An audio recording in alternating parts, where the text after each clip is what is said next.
In this lesson, I'm going to tell you a secret that will keep you in the writing flow. It's my number one rule for writing. Write first, edit later. Don't try to write and edit at the same time. Context shifting between writing and editing will slow you down big time. I like to say that we write from our hearts and we edit from our brain.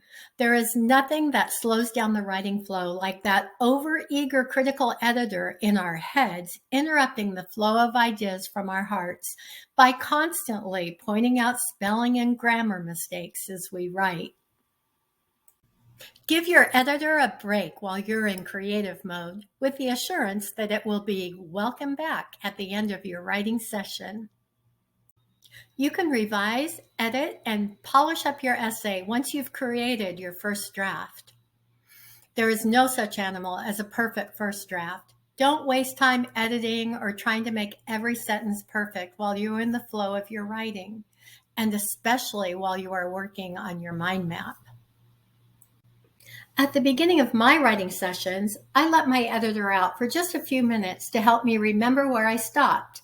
I go back and read the previous paragraph, page, or section. I often leave a note to myself at the end of a writing session if I have any ideas of where I want to go next. This helps me step back into the creative flow of where I left off. If I'm having trouble getting started or settling into the writing flow, I set a timer for 15 or 30 minutes and start writing. More often than not, by the time the timer goes off, I'm in the flow and I just keep going. At the end of a writing session, I'm ready to move from creative flow to editing.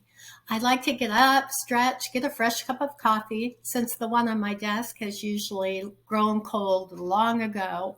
Then I sit back down, reread and edit my work for the day or session.